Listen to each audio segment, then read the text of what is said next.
आजमगढ़ की बहादुर बिटिया श्रेया तिवारी हम सब के बीच में नहीं है।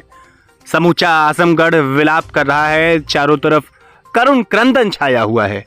पर एक सवाल अपने आप में बहुत बड़ा है, जो श्रेया के गुजर जाते ही उसके साथ दफन हो गए। दोस्तों नमस्कार, मेरा नाम अर्जुन राय है और आप जुड़े हैं अपने चहेते स्वराज समाचार के साथ। आखिर श्रेया ने तीसरे मंजिले से कूद करके अपनी जान क्यों दे दी?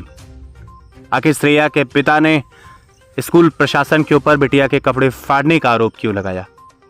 क्या मोबाइल पास में मिल जाने की वजह से ही श्रेया ने खुदकुशी कर ली या फिर कारण कोई और था? श्रेया तिवारी से जुड़े तमाम मसले को लेकर के आजमगढ़ में तमाम यूट्यूबर्स, तमाम पोर्टल्स और तमाम अखबार वालों के साथ आपने कई संगठनों के विरोध प्रदर्शन और उससे जुड़ी तमाम खबरें जरूर देखी होंगी। लेकिन यह बात मैं पूरी जिम्मेदारी के साथ कह रहा हूं कि जो स्पष्टता, जो बेबाकिता और जो ठीक ठाक विश्लेषण आपको स्वराज देगा वो शायद कोई और नहीं दे सकता।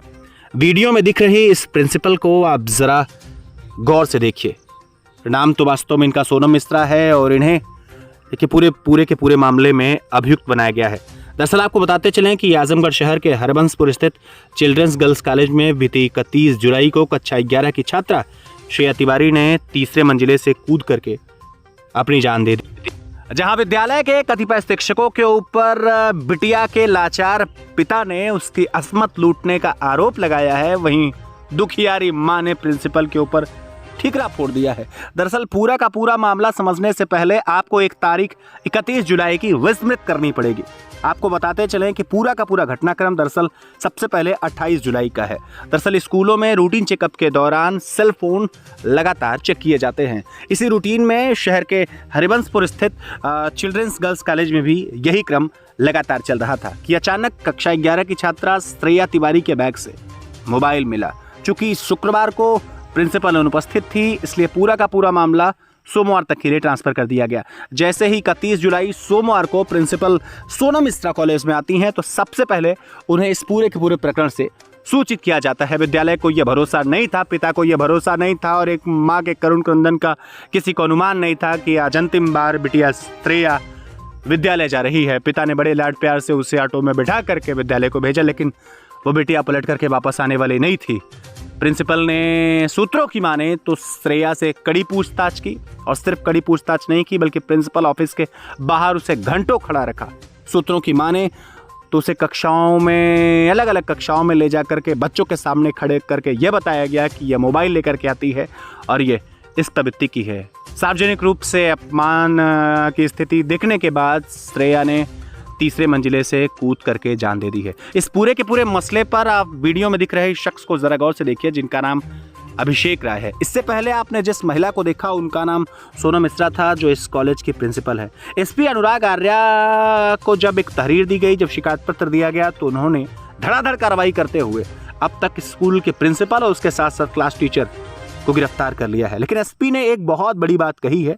एसपी की माने तो कॉलेज प्रशासन ने बच्ची को प्रोफेशनली ट्रीट करने की बजाय उसे सार्वजनिक रूप से अपमानित किया और साक्ष्य मिटाने की बहुतायत कोशिश भी की है।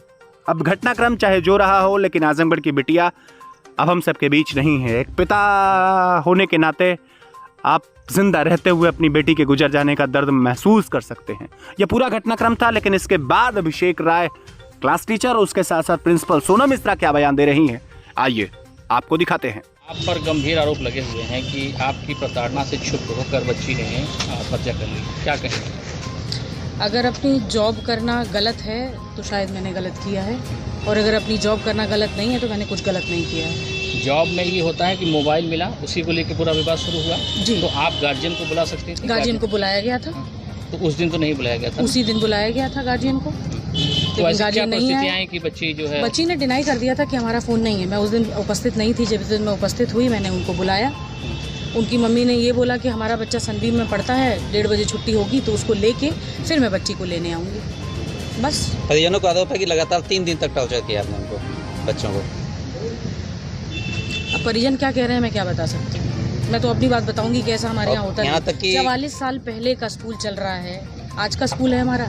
यहाँ तक कि क्लासरूम में भी बच्ची को ले जा जाके सबको पहचाना गया किसी यही बच्ची है, इसी ने जो है मोबाइल निकाला था। वो मेरे मोबाइल ऑफिस के बाहर खड़ी थी, कैसे क्लासेस में लेके हाँ, तो जाएगा? मतलब बच्चे वहाँ के भी कह रहे हैं ऐसे। बच्चे ऐसे हमारे बहुत भी हैं, वो ये कह रहे हैं कि ऐसा कुछ भी नहीं हुआ है। तो अच्छा मैडम, एक सवाल ये बताइए कि तरफ इस का पूरे पक्ष होता मामले है। में पुलिस ने कहा है कि छात्रा आपके ऑफिस के बाहर घंटों खड़ी थी, अंदर गई, फिर आपके ऑफिस से निकलकर बाहर गई। आखिर अंदर ऐसा क्या हुआ था? आपसे किसी तरह के हाव तक हुआ था? किस तरीके की बात हुई थी? घंटों तो नहीं खड़ी रही, 15 से 20 मिनट मेरे ऑफिस के बाहर खड़ी रही। उसकी वजह क्या थी? यही वजह थी कि उनकी मम्मी, मैं अपने बच्चों को बाहर ही रहती हूँ कि मेरे सामने रहेंगे, माँ बाप आएंगे भाई हम दे देंगे उनको वापस। तो बच्चा क्लास टीचर में क्यों नहीं, क्लासरूम में क्यों नहीं बिठाया गया? भाई क्लासरूम में जाके बच्चा क्या कह दे क्या ना कह दे, कोई अफवाह ही उड़ा दे, इसी चक्कर में हम लोग क्लास में नहीं भेजते। चलिए, घटना जो मोबाइल मिला या कुछ मिला तो आपने प्रबंधन को सूचना दिया था। ठीक है, आप लोग वहाँ मैनेजमेंट वो देख रहे हैं, आप लोग प्रशासनिक देख रहे हैं, लेकिन क्या प्रबंधन को जानकारी में विश्वास में लिया था? तुरंत कैसे प्रबंधन को? जैसे मोबाइल की जो चेकिंग होती है, रूटीन चेकिंग होती है, हर स्कूलों में होती है। ये कोई हमारे स्कूल में नहीं हो रहा है कि अब स्कूल में बच्चे मोबाइल ले आना किसी भी स्कूल में अलाउड नहीं होगा, सभी लोग जानते हैं। तो बस ये उद्देश्य था कि रूटीन चेकिंग में है, महीने में 15 दिन में कभी कभी ऐसे रूटीन चेकिंग हो जाती है। तो फ्राइडे को हुआ था, शुक्रवार को चेकिंग, उस दिन मैम अब्सेंट थी। तो अब हम कैसे डिसीजन लें? तो मैम से बात हुई तो मैम बोली हम सोमवार को आएंगे, फिर उस पर जो भी आगे कर। तो 2 दिन छुट्टी हो गई, शनिवार और रविवार। तो सब लोग अपने अपने काम में व्यस्त हो गए। तो 2 दिन तो किसी ने कुछ किया ही नहीं, कोई एक्टिविटी ही नहीं थी। जो भी हुआ वो सोमवार को हुआ। सोमवार को आने के बाद पहले वाइबा था। मैंने फर्स्ट पीरियड से, मैं खुद क्लास टीचर हूँ, मैंने वाइबा लिया फर्स्ट पीरियड में उस बच्ची का, और अच्छे से उसने वाइबा दिया, कोई दिक्कत नहीं थी। 5th पीरियड लंच के बाद जो है, 5th पीरियड के बाद फिर 6th पीरियड में मेरी पीरियड फ्री रहती है। तो उसी समय मैम ने बुलाया कि जो है देखिए ये मोबाइल इनकी पकड़ी गई है और आप इनके गार्जियन को फ़ोन कर दिए। चूँकि अब मैं ही क्लास टीचर हूँ तो मेरे ही पास नंबर होगा। तो मैं गया स्टाफ रूम में बैठा, फिर वहाँ पे रजिस्टर ओपन किया, फिर पिताजी का नंबर था इनके, मैंने पिताजी को फ़ोन किया।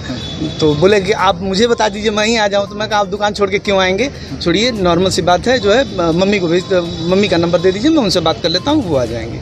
बस यही बात थी। फिर उनके माताजी को फ़ोन किया गया तो बोलें कि सर 1:30 बजे छोटे बच्चे की छुट्टी होती है, मैं उसको लेकर के आऊँ। मैं कहा कोई बात नहीं, अभी समय है, आप आराम से आ जाइए। अच्छा, बस यही कह करके मैं 7th पीरियड, भाई 6ठी पीरियड में 30-35 मिनट का होता है, तो ये करके मैं अपने 7th पीरियड क्लास ले रहा था।